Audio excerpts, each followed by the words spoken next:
Baiklah tuan-tuan dan puan-puan, kita akan teruskan sesi yang ketujuh pada hari ini. Untuk makluman, sesi ini akan dipengerusikan oleh Profesor Madya Dr. Nasir Nayan daripada UPSI. Dipersilakan, Prof.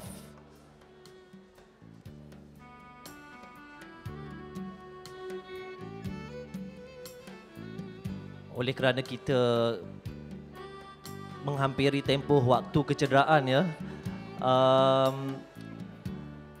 mohon jasa baik Prof untuk menamatkan sesi pada pukul 1 tengah hari kerana untuk memberi laluan kepada masa rehat, dan kita akan kembali ke Dewan yang sama pada jam 2 petang. Terima kasih. Bismillahirrahmanirrahim. Assalamualaikum warahmatullahi taala wabarakatuh. Terima kasih kepada Tuan Pengerusi Majlis. Terima kasih kepada tuan-tuan dan puan-puan yang masih ada di sini lagi setelah kita mendengar daripada sesi sebelumnya ini, masih berada di kawasan ini untuk mendengar sesi yang ke-7. Ingin saya menjemput Puan Rahimah Kasim, Profesor Madya Dr. Hafiza Muhammad Ali dan juga Profesor Engineer Dr. Wan Abu Bakar Wan Abbas yang telah pun berada di sini. Terima kasih tuan-tuan dan puan-puan yang ada di sini hari ini. Sukacita saya ingin membacakan sedikit sebanyak biodata daripada yang telah dibekalkan kepada saya. Kita ada di sini yang pertamanya adalah Puan Rahimah Kasim daripada Uni KL, MyTech Johor. Okey. Kita juga ada di sini Profesor Madya Dr. Hafiza Muhammad Ali, pengarah program We for Asia Uni KL. Kita juga ada di sini Profesor Dr. Wan Abu Bakar Wan Abbas daripada Universiti Malaya. Okey. Selamat datang ketiga-tiga ahli pembentang. Saya semasa di bawah tadi pun diperingatkan berkali-kali oleh jawatankuasa, tolong habiskan sebelum pukul 1.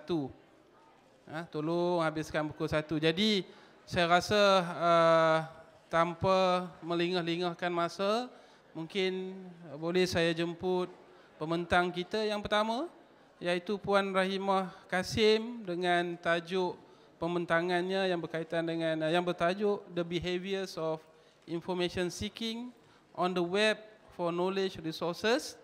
Dan mohon untuk Puan Rahimah kalau berkesempatan untuk menepati waktu yang telah kita tetapkan, semoga tuan-tuan dan puan-puan yang ada di sini dapat menikmati masa rehat pada pukul 1 nanti. Okey. Puan Rahimah, kalau boleh diminta untuk 13 minit pembentangannya, insya-Allah. Dan kita ada pembantu kita di bawah yang membolehkan loceng dibunyikan. Loceng dibunyikan mana itu masa yang berhati-hatilah. Pembentang minta loceng bagi kuat sikit katanya lah. Takut tak dengar sebab kita sedang bercakap ni. Dia kalau ahli akademik selalunya dapat ahli, kalau dapat mic selalunya susah. Macamlah Prof Asiah pun susah nak berhenti. Jadi saya mohon kalau Puan Rahimah sudah bersedia, silakan. Okey, bismillahirrahmanirrahim. Terima kasih kepada Tuan Moderator PM Dr. Nasir. Assalamualaikum warahmatullahi wabarakatuh. Yang saya hormati barisan pembentang yang sebaris dengan saya hari ini, iaitu Dr. Hafizah dan juga Profesor Dr. Wan, dan juga Assalamualaikum warahmatullahi wabarakatuh kepada semua para hadirin sekalian. Okay? Dan saya mengucapkan terima kasih kepada pihak penganjur kerana memberi peluang kepada saya untuk membentangkan hasil kajian yang saya jalankan. Okay. Apa yang saya akan bentangkan di sini adalah satu perkongsian maklumat sebenarnya tentang perilaku pengguna-pengguna internet terhadap pencarian maklumat. Okay. Dan apa yang mendorong kepada kajian ini dijalankan adalah apabila kita melihat satu anjakan yang amat ketara dalam dunia teknologi maklumat. Okey, dan dalam dunia yang semakin canggih ini, di mana internet telah dikatakan mendominasikan ataupun menguasai aktiviti ataupun proses pencarian maklumat, okey, sehingga mampu untuk mengubah perilaku ataupun behavior para pengguna. Okey. Dan kebanyakan para pengguna internet mempunyai persepsi yang positif terhadap pencarian maklumat secara maya. Okey, jadi tujuan ini dijalankan adalah untuk mengenal pasti perilaku pelajar-pelajar universiti terhadap pencarian maklumat secara online, dan kajian ini dijalankan dalam suasana universiti di tempat saya sendiri, Universiti Kuala Lumpur, Malaysian Institute of Industrial Technology. Okey. Dan secara dasarnya terdapat 3 objektif kenapa kajian ini dijalankan. Yang pertamanya untuk mengenal pasti perilaku pelajar-pelajar universiti terhadap pencarian maklumat. Yang keduanya untuk melihat perilaku pelajar-pelajar universiti terhadap pencarian maklumat spesifik secara online. Dan ketiganya untuk melihat apakah faktor-faktor yang mempengaruhi perilaku pelajar-pelajar ini dalam pencarian maklumat di internet. Okey.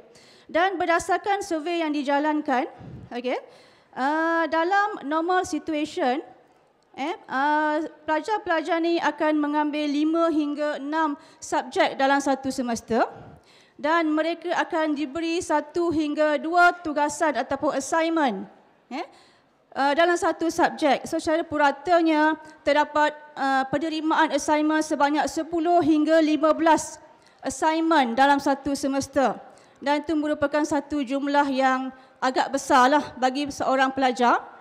Tapi suasana tu agak normal dalam mana-mana universiti sekalipun. Okey. Secara normal apabila seorang pelajar menerima soalan tugasan daripada lecturer ataupun profesor dia, okey, mereka akan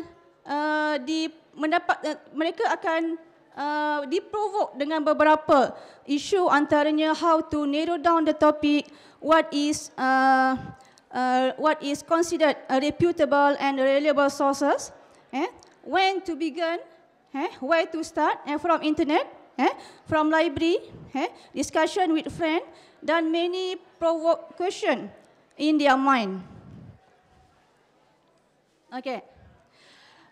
Berdasarkan literasi yang dijalankan daripada kajian-kajian sebelum ni, perilaku pencarian maklumat adalah satu kajian di mana pengguna-pengguna individu mendapat maklumat untuk kepentingan diri mereka sendiri, dan juga untuk menokok tambah pada maklumat yang sedia ada, dan selain daripada itu mengembangkan maklumat yang mereka sedia ada sebagai sumber rujukan. Dan since kajian ini dijalankan dalam konteks pembelajaran dan juga persepsi pelajar universiti, di sini beberapa model telah dirujuk daripada kajian-kajian sebelum ni, antaranya Alice model, Wilson model, Zborowski model, dan juga beberapa model yang lain, di mana researchers menggunakan model-model ni sebagai rujukan kepada elemen-elemen dalam kajian mereka. Okey, berdasarkan maklumat daripada kajian-kajian sebelumnya juga, dikenal pasti beberapa faktor yang mempengaruhi perilaku pencarian maklumat oleh user. Antara faktor dia adalah easy of use internet itu sendiri, accessibility, accuracy of information, faktor time, faktor cost, faktor information quality, concern, faktor availability, different ages, different education and employment status factor. Okey, dan berdasarkan maklumat daripada model-model tadi, researchers telah membangunkan satu framework Satu framework di mana framework ini digunakan sebagai guideline ataupun reference kepada researchers untuk mengkaji dengan lebih detail lagi berkaitan dengan information seeking ataupun pencarian maklumat. Okey, dua alternatif yang boleh digunakan oleh pelajar dalam pencarian maklumat. Yang pertamanya konvensional dan yang keduanya internet. Daripada internet. Konvensional adalah traditional method di mana para pelajar merujuk ataupun mendapatkan maklumat yang dicari daripada printed ataupun buku-buku cetakan seperti textbook, reference book, artikel, magazine, journal dan sebagainya. Okay? Dan internet seperti yang sedia maklum. Okay, sorry.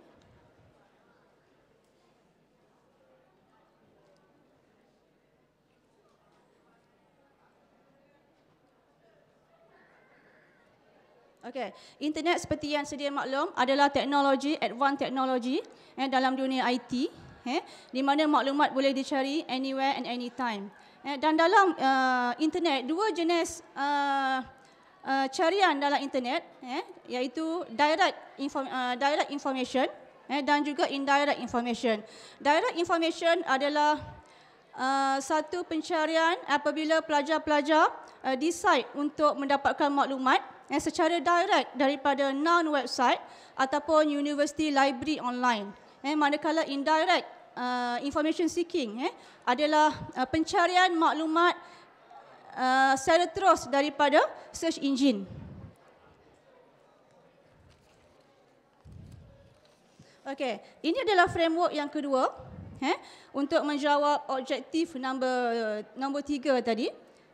Iaitu faktor yang mempengaruhi pelajar-pelajar ni dalam pencarian maklumat secara online. Dan researchers telah menyenaraikan beberapa faktor yang boleh diguna pakai, iaitu easy of use of application internet, accessibility, accuracy of information, time constraint and also cost. Dan faktor-faktor ni dipercayai boleh mempengaruhi tabiat dan perilaku pengguna terhadap penggunaan pencarian information maklumat di internet. Okay. Kaji selidik ini dijalankan secara online terhadap 103 orang pelajar social science daripada populasi semua pelajar-pelajar Bachelor of Industrial Logistics. Ada dua jenis program yang dijalankan di UniKL MyTech, technical program dan social science program. So kami memilih social science program. Dan analisis telah dibuat secara computerized, quantitative, dan berdasarkan kajian dari statistik data demografik, 52% daripada pelajar-pelajar ataupun responden ni adalah male dan 48% daripada mereka adalah female. Dan kebanyakan daripada mereka adalah dalam range umur 18 hingga 12 tahun, yang indicate 72%. Ini adalah normal, umur yang normal untuk pelajar-pelajar siswazah, undergraduate. Okay, this is a result finding for objective number 1, di mana dalam statistik internet mendominasikan pencarian maklumat pelajar untuk mencari rujukan assignment mereka, indicate 90%, dan conventional method ataupun traditional method daripada library ataupun pembelian buku dan sebagainya hanya 10% sahaja yang menggunakannya untuk mencari maklumat. Okay, this is research finding to answer objective number 2. Behavior ataupun perilaku pelajar terhadap pencarian maklumat secara online. Okay. Kebanyakan pelajar menjurus untuk mencari maklumat terus daripada search engine. 97%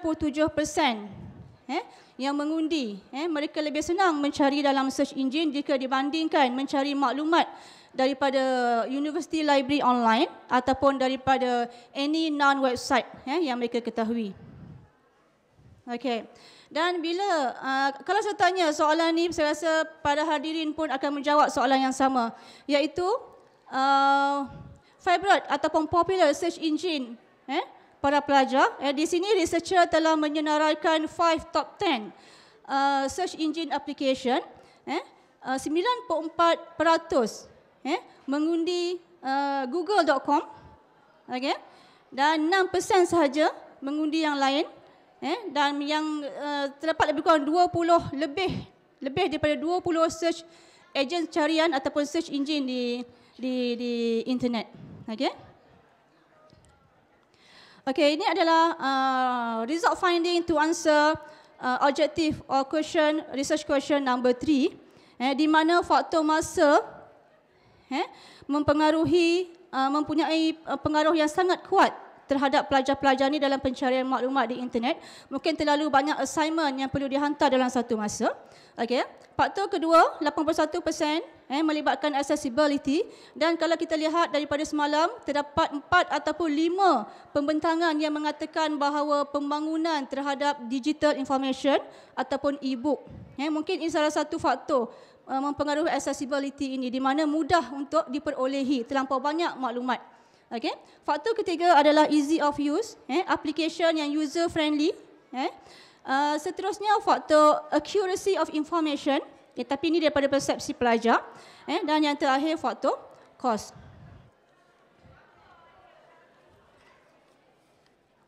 Okey, sebagai rumusannya, kajian yang dibuat ini adalah berdasarkan persepsi daripada pandangan pelajar, namun untuk kajian yang akan datang, mungkin researchers boleh melihat dengan lebih detail lagi dari sudut persepsi penilai ataupun pensyarah mereka pula, untuk mengkaji berkaitan dengan level of quality, relevancy dan juga accuracy of information yang mereka cari ataupun perolehi daripada internet.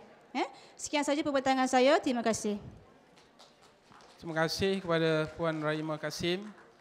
Berdasarkan kepada pembentangan tadi, saya teringat juga ada salah satu daripada college di salah sebuah universiti, bila sahaja wifi tiba-tiba tak ada, macam-macam bunyi dengar.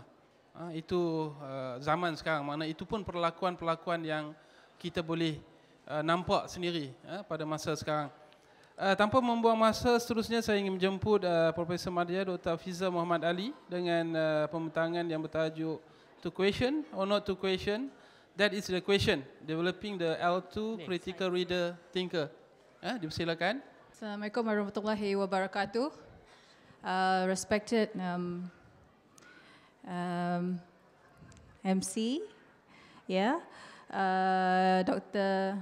Nasir, respected colleagues, the panel, distinguished guests, parents, students of mine, thank you for being here. That's the thing about having your session towards lunchtime. You got to hurry through it. Okay, so I'm going to put my clock here so that I don't go overboard. Okay. So because this is an international book conference, so izinkan saya to do it in English.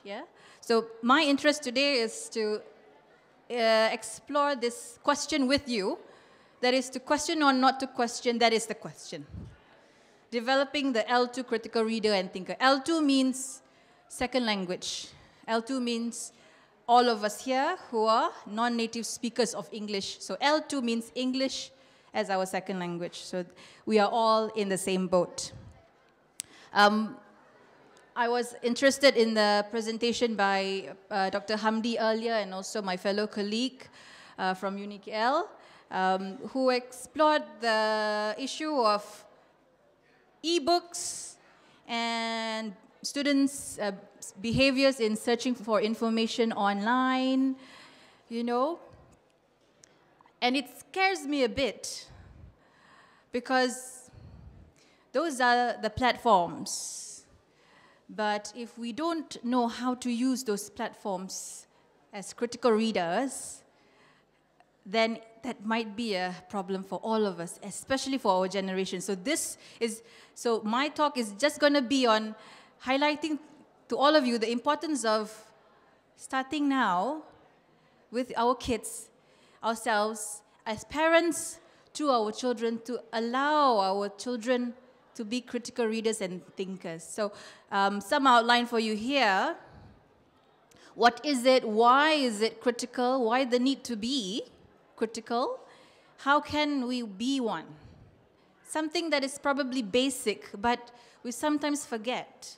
Because as a researcher and also a lecturer at Uni KL, I understand that most of us teachers as well, pendidik, we are so hurried in terms of getting everything done. And we forget to pause a bit to make sure that our students understand, are able to evaluate the reading material. So why do we question, everybody? Why do we need to question? Why is the sky blue? Why is an apple called an apple? Do you know an apple is actually, in the yesteryears, an apple is actually a term used to name every other fruit that you see. Okay? A grape is called a smaller apple. Do you know? So things like that we question. Why is it called a bottom when it's actually halfway down the body? I don't know. Yeah? So questioning, ladies and gentlemen, is very critical part of critical reading and thinking. So what is it? A lot of past research, literature has shown that critical reading or thinking is active. It's not passive. A lot of times in class, when I tell my students, you have to be active, you have to be critical, you can't be passive in class, you have to ask questions. Yeah? But they don't know what to ask. Yeah? Because most of the time, what we ask relates to our knowledge, our background knowledge. So if you were to, do we have a laser pointer here? We don't have one, do we? Comprehension skills, applied when reading, skimming, scanning, understanding, and it's also called reasoning. Reasoning has to do with critical thinking as well. And we do this all the time sometimes, reading between the lines, and that's what critical reading is. But most importantly, critical reading and thinking has to do with skills, knowledge, and dispositions. Skills, basic reading comprehension skills. Knowledge, how do you explain to someone, for instance, when you tell someone to, okay, tell me about your family. Instinctively, she or he will ramble on and talk about his family like nobody's business because he has the background knowledge. Yeah? But you can't do that if you don't have background knowledge to actually think about a topic. You need to be well-read. So just like our president of Institute Penterjemah just now, a lot of reading lists are available there. Dispositions, what does it mean by dispositions? Past research has shown that those who are disposed towards being critical, ada attitude, ya, memang dia ni suka question things. But beware, not all the time we should be critical. Critical readers and thinkers, good ones, are those who don't question everything under the sun. And critical reading and thinking, it's not about refuting an argument. It's about looking at the argument, finding what else can I add to it, not what else can I criticize about it or, make it less or weak in terms of its justifications. No. Critical reading and thinking, it elevates you to be somebody else. And that is one of the arguments given in a book called Aspects of Higher Education by Barnett. Barnett, in his book, mentioned that the ideal persona of our university students is someone who comes out graduates as a critical thinker. It's a long process, ladies and gentlemen, but it has to start now. Because when I see e-book, everything else, but our students, ladies and gentlemen, when you give them a research article or a newspaper article, they need a little bit of coaching, push, a little bit of push. And that's where they can contribute to the reading based on their own ideas, which is what contributive reading is all about. Schema is basically your background knowledge. And that's where reading, a lot of reading comes to play, where we want to be critical. And basically, where you know what normal reading is usually reading for information. You don't go beyond that. Critical reading is going beyond that, looking at the arguments, whether it's balanced or not, looking at the pros and cons, compare and contrast issues based on your background knowledge, based on what the author is saying. So there's a lot of issues going on there. And of course, Islam, our religion, our as in my, it urges us to be critical in every situation. And the first verse, what is the first verse? Iqra, to read. To read doesn't mean read literally, it should mean reading between the lines. Reading what makes the sun comes up and goes down. It takes us to analyze everything in the universe, right? And that is an admonition by God. If that is not a strong admonition by, an entity, I don't know what is.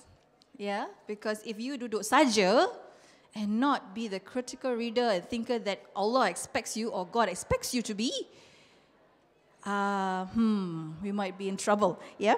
So the text in the Quran is full of invitations for men to use their intellect to question. So, and when we look at the traditional modes of reading and versus e-book and modern reading modes, yeah, we've always been taught how to read it. So, and interesting enough, Dr. Hamdi just now stated about e-book.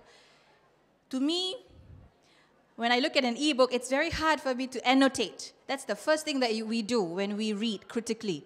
Kita dulu, siapa dulu suka conteng sebelah buku masa SPM ke belajar? You like to underline and conteng tepi, annotate in the margins. I like to do that. So when I dapat skim pinjaman buku sekolah, that was the first starting of the skim pinjaman buku sekolah, I wanted the ones who are really tattered with writings of past students who actually used the book, because then I know that person actually underlined the important ones and I know, then I could add on. But when my own daughter gets a really brand new book for her from her school, it's so clean. I am scared to even write in the margins and underline where have all those activity of thinking. And when we talk about e-book and a platform like this, we can annotate, actually. That's the beauty of it. So, again, with the influx of information, thank you for the time. I'll make it very short. Our reaction to social media. I know a lot of you have Facebook. And when do you always want to share information and suddenly realize that it is a hoax, that information was a hoax? And suddenly, oh no, do you apologize back to the people in your social media? Sorry, it was a hoax. Pardon me, I shouldn't have shared it. But do we, rasa malu, shameful that, I just let it be? Yeah? So, quickly, why the need to be critical? Ladies and gentlemen, our industries are saying our students lack critical thinking skills because it was reported in the Star, yeah, by companies who interview our students. They don't have the critical thinking skills or critical reading skills. They don't know how to think outside the box. So students here, beware, yeah? Please do your research now. So industries and companies out there need these two things from our graduates. yeah, critical thinking skills and English communication skills. And it only could be aided by your background knowledge, yeah, your reading comprehension skills, plus language proficiency. Critical upbringing, I like this, because as parents, we need to nurture our kids from small, yeah, so that they are critical. My 3-year-old son is starting to ask me, "What do you mean, Mom? What do you mean?" He wants to know more, okay? Cultural capital. There is a criticism against teaching critical thinking to non-native speakers of English, saying that we don't have the culture. It's not our culture to question people, to question our government, to question anything. It's our culture to receive, to be spoon-fed. Well, the industry doesn't want that anymore. And the world, the global scenario doesn't want that anymore from us. We've got to change our culture in terms of being more critical.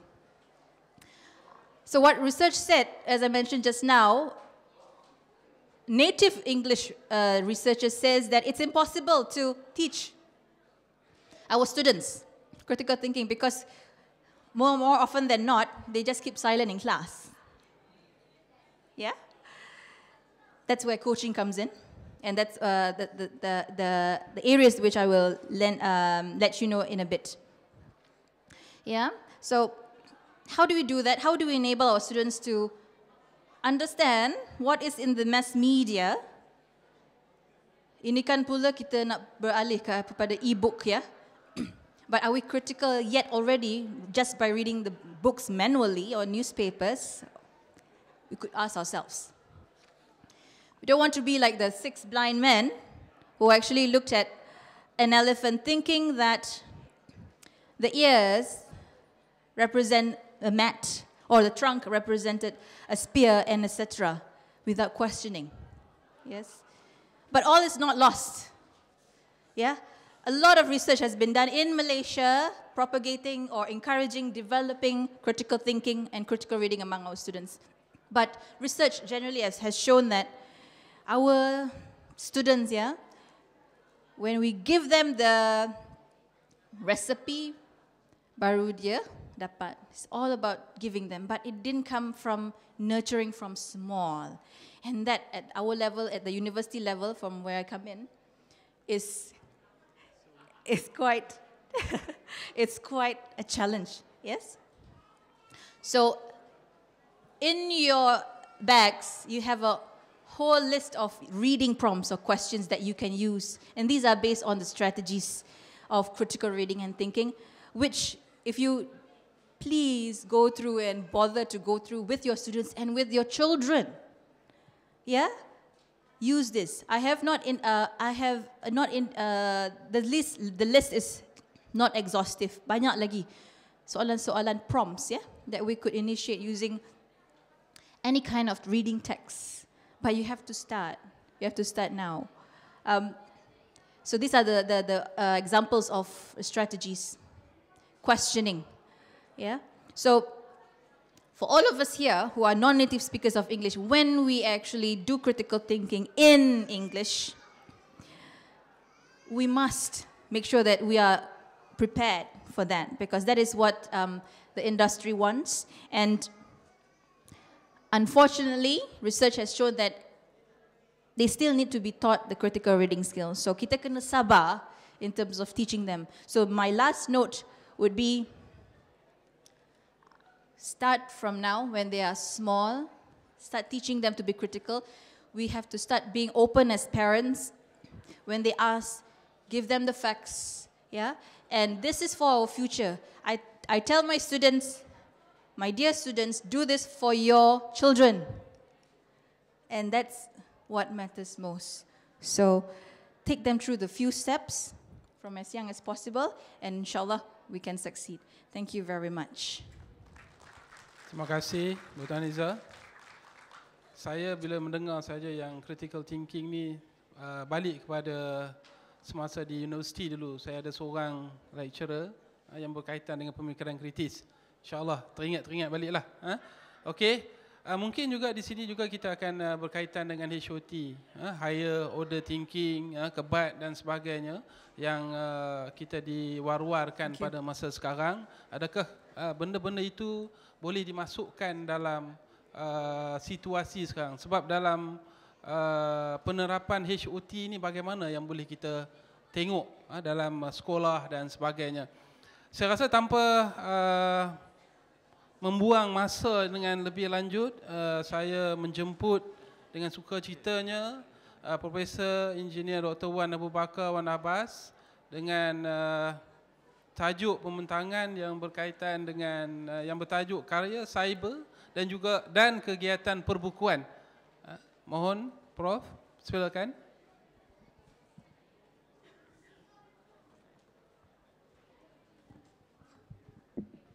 Assalamualaikum warahmatullahi wabarakatuh. Terima kasih Dr. Nasir, rakan-rakan saya, Puan Rahimah, Dr. Hafiza, rakan saya, Prof. Mansur, Prof. Abdullah Hasan, yang lain-lain.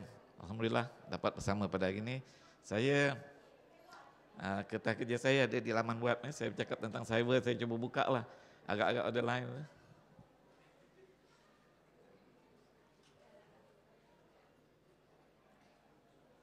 Kertas kerja saya tak boleh dicetak sebab dia digital, kertas kerja digital dan dia karya yang ada unsur-unsur cyber. Ya.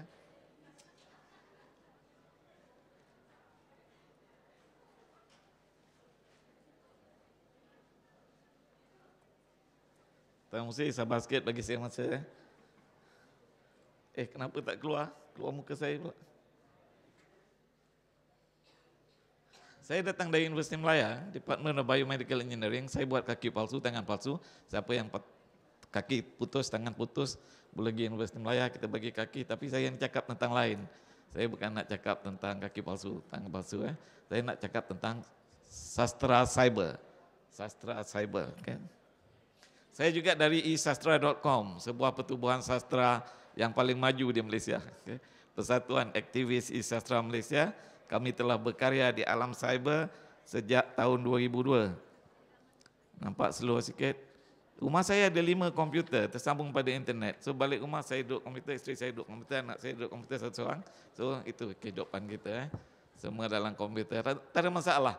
Dan orang kata komputer ini untuk generasi muda kan? Generasi moden. Berapa umur generasi moden?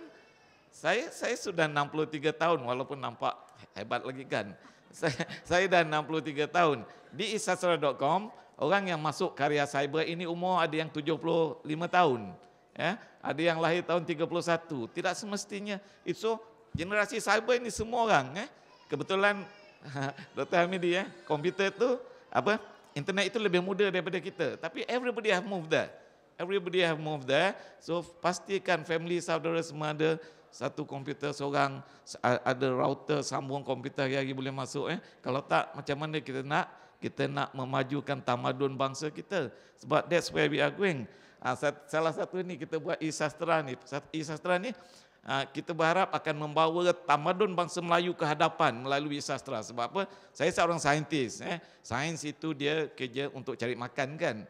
Buat itu, buat ini untuk makan, untuk kemajuan dunia. Tapi sastra itu untuk kemajuan intelek, kemajuan pemikiran. Sebab situ saya juga bergerak dalam bidang e-sastra. E-sastra ini satu-satunya laman web yang aktif lah di Malaysia ini. Ya. Saya cuba tunjuk, ini laman web e-sastra. Kita log masuk, tengok saya cuba masuk.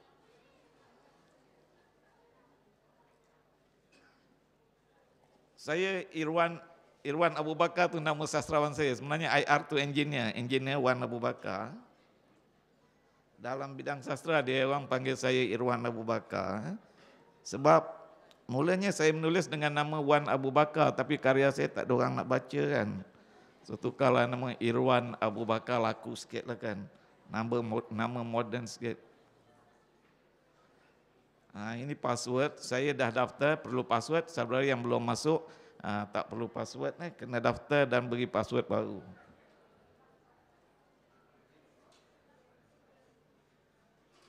Tak mau pula.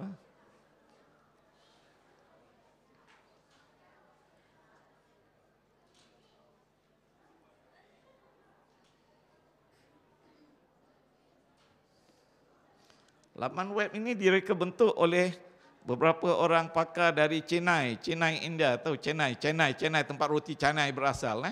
Sewaktu saya perlukan laman web ini, saya buat internationally. Saya announcekan secara international siapa yang boleh buat laman web yang saya hendak. Ada satu syarikat Malaysia buat tapi gagal. So saya panggil tender international, dalam web saya sama duduk atas meja telanjang pakai baju, tak pakai baju, pakai seluar dalamnya. Kita panggil tender, itu internet kan. Panggil tender, tiba berapa orang tender dari seluruh dunia, tender dari India yang paling bagus. Dan dia menghasilkan laman web ini kepada kami. Ini, line di sini agak bagus, laju. Pernah saya bentang tempat-tempat lain tak jalan.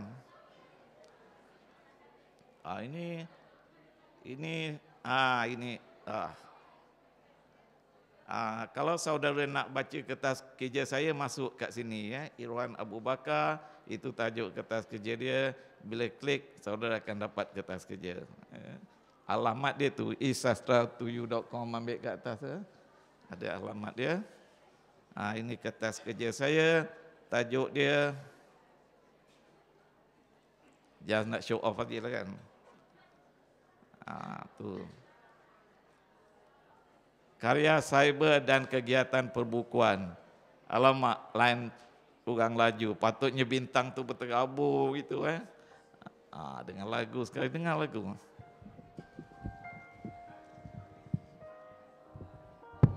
Dengar lagu. Ada lagu. Okey. Kertas kerja saya ini ialah satu karya yang tipikal. Kita ada image, kita ada teks, kita ada animasi, tak berapa gerak, line tak berapa laju, dan kita ada suara. Suara, ada lagu yang bermain di latarnya. Sebab tu kalau nak cetak tak menjadi. Tu bintang bertaburan. Ada lagu yang bagus. Sambil baca boleh dengar lagu yang telah disediakan. So roughly begitu. Kami buat karya yang menimbulkan isu. Apakah karya-karya cyber itu boleh diterbitkan dalam bentuk buku? Itu isu. Orang kata, internet ini hanya satu wadah kan? Kita buat novel di internet hanya satu wadah, lepas itu kita keluarkan dalam bentuk buku. Itu tidak menjadi. Itu tidak menjadi. Misalnya kalau saya buat sebuah sajak dalam internet, sajak saya itu ada image-nya, sajak saya itu ada lagunya, sajak saya itu ada warna yang gemerlapan, itu tidak boleh dipindahkan dalam bentuk buku. Saya ada banyak buku di sini. Ini sebuah novel bertajuk Meja 17. Ini sedang dipromosi sekarang. Apa yang jadi? Saya menulis sebuah novel di internet. Akhir-akhirnya cukup masa novel itu diterbitkan dalam bentuk buku begini. Ini dia punya apresiasi, mesti bagi tahu saya masa cukup. Apresiasi dia sudah berbeza dengan baca di internet.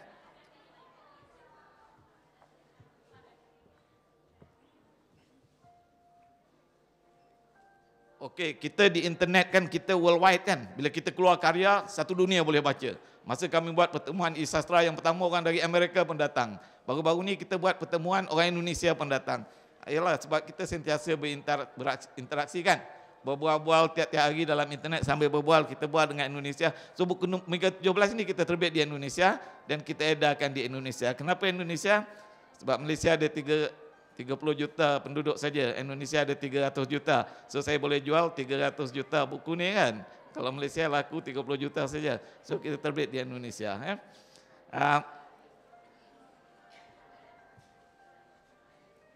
Kemudian kapal terbang Malaysia terjatuh pula, MH370 hilang. Apa nak buat? Macam-macam benda orang buat. Pun kita buat sayembara menulis MH370 masih hilang. Berapa lama kita buat sayembara ni? 1 hari, 24 jam. Dekat mana dia siarkan? Dia siarkan dekat grup Telegram kita. Telegram, tahu grup Telegram macam WhatsApp tapi dia lebih kompleks daripada WhatsApp. So akhirnya kita dapat pemenang dan kita terbitkan untuk orang-orang yang tak berapa cyber lah ni. Ini buku sebuah novel bertajuk Hostel Memento Cinta. Hostel Memento Cinta. Kenapa cinta? Sebab di Malaysia kalau tak ada perkataan cinta, novel tak boleh jual. Tapi ini novel ini tidak ada nilai bagi saya. Saya jual bagi kepada orang lain. Sebab novel ini ditulis di internet satu bab demi satu bab oleh orang-orang yang berlainan. Pada bab ketiga, saya perkenalkan heroinnya yang bernama Anisah Kasfi untuk menghangatkan novel itu.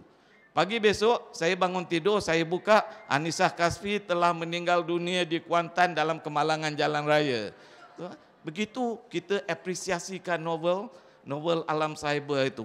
Misalnya saya jumpa saudara ni, saudara apa? Syari, Zakri. Okey, saudara Zakri ya. Saya tidak tahu apa yang akan berlaku pada dia petang ni atau besok kan. Tapi dalam novel ini kita sudah tahu hero-nya Profesor Zikir. Kalau kita nak tahu apa jadi dia kat belakang Tapi novel cyber dia tidak begitu. Bila kita jumpa Profesor Zikir hari ni kita tak tahu apa jadi pada dia malam ni. Malam tu kita buka internet kan. Oh, rupanya dia telah dibunuh oleh seorang penjahat. Lepas tu penjahat tu apa jadi? Kita tak tahu apa jadi. Orang lain datang taruh karya baru. Akhir-akhirnya kita dapat satu cerita yang sangat menarik dan kita terbitkan untuk orang yang tak berapa cyber. Cuma ini appreciation dia sudah berbeza dengan appreciation karya-karya biasa. Begitulah saya nak cakap. Kita menerbitkan karya-karya kita di alam cyber dengan komponen-komponen cyber. Kalau tulis sajak, dia mesti ada emosi dia dalam bentuk cyber. Tulis cerpen begitu juga. Tulis kertas kerja pun kita kena ada lagu dan sedikit image. Novel dan sebagainya. Roughly begitu Musi saya nak sebarkan. Dan dari alam cyber, kita ada banyak karya. Kenapa banyak karya? Sebab orang menulis all the time. Okey. Saya ada 1 minit lagi. Saya ada menulis sebuah buku. Buku ini mengandungi 25 buah sajak saya yang diulas oleh 15 orang penulis-penulis terkemuka Indonesia. Sajak saya diulas oleh 15 penulis terkemuka Indonesia. Macam mana itu boleh berlaku? Sebab kita ada internet. Kita hantar sajak dan dia terbitkan. Dan buku ini kita terbitkan di Indonesia. Peneroka malam, kita entah di Indonesia berapa dia jual. Juta-juta lah. Juta-juta lah. Ini bagus internet. Satu lagi, Bang Musi.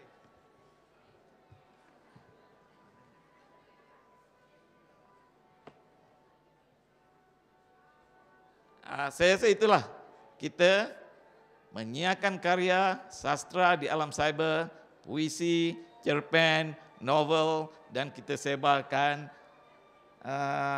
dengan karya yang banyak kita boleh hasilkan buku yang of course kualitinya tidak seperti yang di alam cyber. So kalau nak kaitkan dengan buku, saya ada banyak buku walaupun buku-buku ini dihasilkan dari karya di alam cyber, tapi bagi kami nilainya agak rendah dan membaca buku biasa itu adalah sesuatu yang sangat boring lah bagi kami.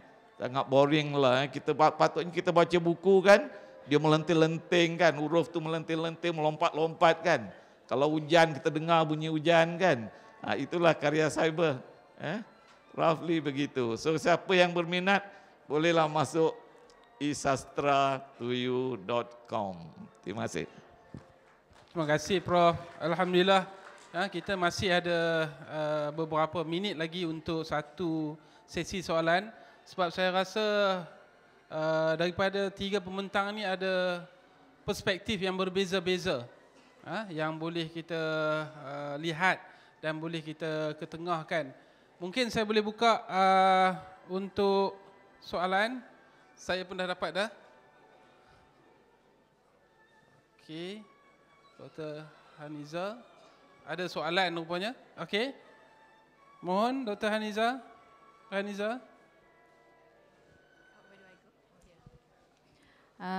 Thank you.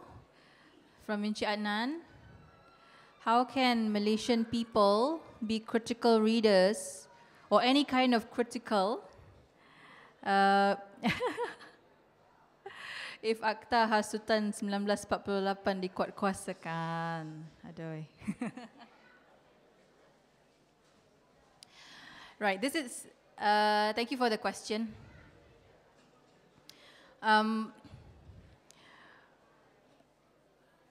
The limitation of being critical in our country has been talked about a lot of times. That is why the researchers di negara barat semua berkata yang sama. Because of the culture and because of our way of doing things in Asia or in Malaysia, limits our abilities to be vocal, to voice out our independence or thinking. So that is, and partly that is true. So, but that shouldn't limit us to continuously be critical about it. The research in the West, yeah, the US and the UK, they teach all of the students and the university students to do all these kinds of critical thinking, yeah.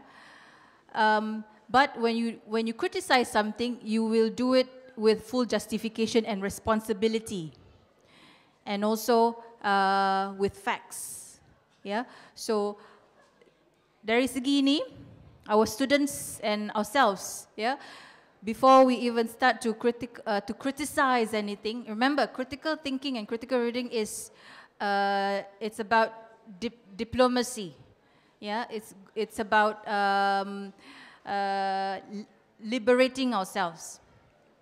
So once we make sure that we teach our students, yeah, ourselves, that these are the facts and kita dah research betul-betul our rights or our opinions on something, then there's no tak salah to actually voice out our ideas. Now, and the way we voice our ideas or opinions, ada platform dia, ada tata cara dia, yeah. Again, the critical reader or thinker is a very diplomatic person, yeah. It's not somebody who goes out into the media and shouts, we have our rights and all that. We have a platform to do that. Kita pun tak nak our kids to be that kind of emotionally charged citizens of the future. We want them to be responsible and knowledgeable at the same time. So mungkin bila jawapan untuk yang ini telah banyak kita nampak dalam blogs, ya. A lot of blogs talking about where is our rights and all that. But when it comes to the needs of the companies and industry, for our students to work especially, it is related to the vocation. It is related to the job, yeah. And I think in terms of critical movement, critical thinking movement di US dan di segala pelosok dunia, di barat, ya, they have problems, equal problems of voicing their opinions. But di barat, democracy means true democracy, yeah. Opinions are heard and opinions are taken in, and then they decide, all right? So hopefully, with all the influx of technology and media in the future, kita pun tak boleh tampung all this kind of intelligent people that we breed today. We can't. So I'm sure and I hope that the government will understand that, because there must be a medium for all that, an open platform for that. Because kalau tidak, kita punya otak ni meledak, yes, and it can't happen that way. And God knows, 20 years time from now, apa akan jadi? It's going to be even more than this, the information age and all that. So, however, I would stress here that tata cara kita to voice out our opinions in terms of criticality, ada caranya dengan berhemah dan penuh pengetahuan lah. Okay, thank you. Terima kasih Doktor. Pengurusi, adakah saya nak hantar balik ataupun kita masih ada masa untuk satu soalan yang lain? Dah cukup dah? Okey, kalau begitu mohon yang ada di sini untuk memberi tepukan yang besar untuk kita semua. Saya serah balik kepada pengurusi majlis. Terima kasih diucapkan kepada Profesor Madya Dr. Nasir Nayan daripada UPSI dan Pembentang Kertas Kerja. Untuk menyempurnakan sesi penyampaian cenderamata dijemput Tuan Haji Khalid Mazlan, Setiausaha Persidangan Buku Antarabangsa ke pentas untuk menyampaikan cenderamata.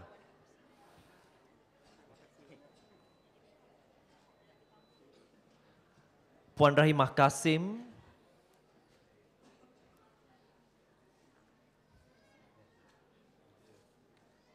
serta Dr. Afizah Muhammad Ali.